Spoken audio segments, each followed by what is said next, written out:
Blog Talk Radio. Brothers and sisters, brothers and sisters, I don't know what this world is coming to.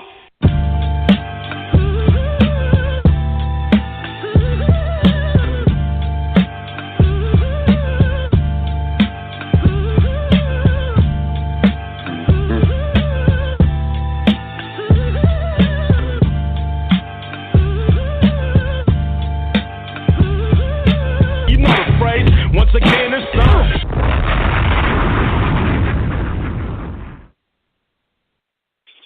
As the man said, once again, it's on. It's your boy coming at you live and direct.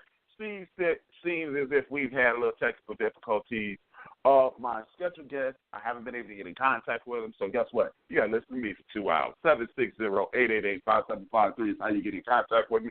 It's still the End of the Bench podcast. I'm still coming at you live and direct. It's all good. It's your boy. It's baseball. It's football. It's basketball. Football is going to start in about 43 days. Guess what? It's going down. I know a lot of people still into football. I'm just not doing the football thing. I encourage everybody to do it. First and foremost, I want to send a shout-out to the brothers at the Barbershop in Baltimore, Barbershop Podcast. I was on last night, got it in, had a ball. I want you guys to tune into the Barbershop every Tuesday, Eastern Standard Time. It's all good. We're going to have a ball with them. We're going to continue. I got my man, Doc Bell. Once you tune in to his show tomorrow, you're going to have Craig Hodges on. It's going down, people. We will, and we will continue to grow the platform. We will grow the End of the Bench family. I want you to reach out to your boy. I just seal the deal for my man, Phil Dixon, the ultimate historian in black sports facts, black baseball, black football, black basketball, black boxing. He's the man. He's going to be on the show. I secured him at least once a month, just like the man, Stacy, the homie Stacy, going to come on. Phil is going to drop science on you, man. He's going to drop gems on us every month. It's going to be dope. As usual, you can get at me on at the End of the Bench at THAENDOFBABENCH on Twitter. Get at your boy directly on Instagram and Twitter at HRAPB, HRAP_B. Then you get at me on Facebook at the End of the Bench Sports Group. Man, it has been a hell of a week. We're going to start off with football. Now, the football season is about to start. Of course, you got holdouts. You got, just a second. You got holdouts. You got a bunch of stuff going down. And we are going to see what's going on with the entire, you know what? I stand corrected. I got the homie Scoop coming in right now. Welcome aboard, Scoop. What's happening, bro? What's up, family? What's going on, man? How you doing? It's all good. It's all good, man. Thank you for calling in. Thank you for sharing your time with me, man. Much love, much respect. Anytime. Appreciate that. Same back. We good. Oh yeah, man. For those, well, let me start the show over. I got the homie Scoop Jackson, Chicago born, Chicago raised. There's no need to reschedule. My man is in. He's live and direct. Scoop Jackson is one of the most respected journalists and writers in America. I like to refer to Scoop as he was the first person that represented the culture in regards to hip-hop. You know, Scoop is a well-educated man, but when I used to read Scoop, well, I still, when I get a chance, so I read everything he has. Now, when I read Scoop, I felt like he was part of the hip-hop culture. He was the first, Stuart Scott was the first guy on TV. Scoop Jackson represents Chicago as well as the hip-hop culture. And welcome aboard, Scoop. Thank you for being a part of the End of the Bench family.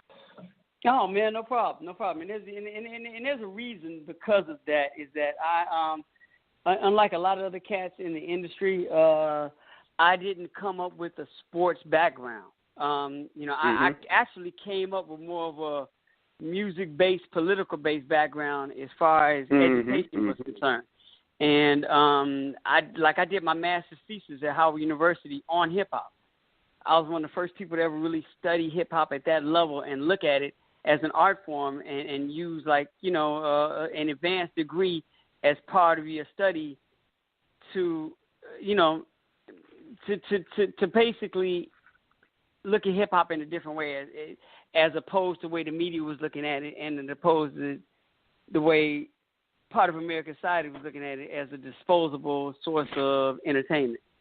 So with that in mind, that's kind of where I came into the game at as a writer, and it wasn't based on sports. Until Slam Magazine jumped around, there was no sports writing in my background at all. So the reason you felt and read so much hip hop in what I was doing is because that was part of what I was doing as a writer. I was engaged in trying to tell a story and be involved in telling the story of what was current black culture at the time. So when it came to, when Slam jumped around in basketball as an urban-based sport lends itself so much creatively to, not just hip-hop, but, black music and black aesthetic, as a whole, that it would be stupid for me not to include my background, educationally and personally of hip-hop and incorporate into what I was doing, by telling basketball stories. So, you read exactly, but I kind of had a different background, and I had an outlet that enabled me to do that because of my background. And a lot of cats that are doing sports, that are sports journalists now, don't necessarily have that. And that was one of the first questions I wanted to ask you. I'm glad you went there because I remember you and Stuart Scott hit the scene just about the same time. If Stuart was, I'm sorry about the noise. If Stuart was around, he'd tell you that I was there before him. Okay. He gives me I don't know if he's giving me homage or making me feel like an OG. I still haven't figured that out, whether Stuart was like throwing shade or giving me love. I don't know. Okay. Well, the way I remember you guys hit the scene around the same time, this is because it was this movement. And I remember the first time I saw Stuart on TV, I'm reading you, and I'm going, man, this is when, I remember I go way back. You're a little older than me, only a little though. It's all good. And I still remember my mother telling me, they're not even singing, they're just talking.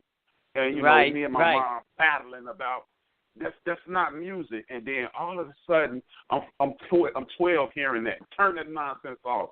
And, and then by the time I'm 22 years old, it's 1992, 1993, ESPN is taking over, and hip-hop is owning the world. We're from Chicago, so, house music owns Chicago. We were, and that's what thugs was a curse word. Stepping music, too. Don't get it twisted. I've had so many conversations with people like, right. Get it right now. Truth be told, Stepping House music still owns Chicago. They just let us. They just let hip hoppers pay rent. Oh yeah. But they let hip hop slide in because nothing was gonna take over that. Right, go ahead. Right. So the culture is changing. It's like I'm taking over the world because now I'm 21, 22 years old. It's 1991, 1992. The culture is taking over the world. I'm seeing Stuart Scott make Chuck D references, the Fab Five and Shaq taking up. They sliding in. Yeah. I'm reading you. And Ralph Wiley, one of your heroes, is slapping everybody around, and we have a voice.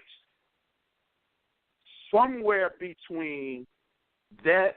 And how did it coach? And we were telling the truth. You, Craig Kilborn, Stuart Scott, everybody was repping us.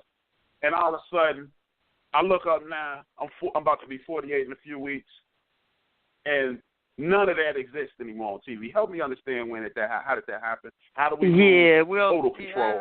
I think that's a great painting of how it existed and how it came around, and I'm really, really appreciative you mentioned Craig Kilborn because people forget how dope Craig Kilborn was. Ridiculous, and it had nothing to do with him being white. He was just dope. Period. Yes. Yeah, he was. Flat Craig would never get the credit that he deserved because as a sportscaster and a broadcaster and a sports storyteller, you couldn't get too much better than him. He was for real.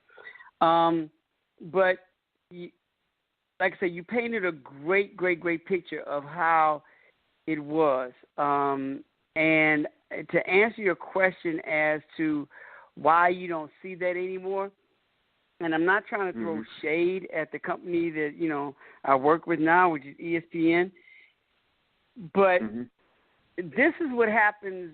You know, there's that old saying, big money take little money, right? And what you talk about, you know, and ESPN was not like running the sports world at the time, not at all. Very far from it. But they carved themselves a corner in the sports world. Much, you know, even before I got to ESPN, you know, we were doing Slam Magazine. You know, we didn't own the sports world from a, you know, literary standpoint, you know, but we were cornering our own little market. But we were independent. You know, ESPN was independent. And when big money, which ESPN did not start off being owned by Disney, you know, I'm pretty sure you can do a direct correlation as to when Disney purchased, you know, ABC and purchased ESPN, where you started to see content shift change, a visual, you know, shift change.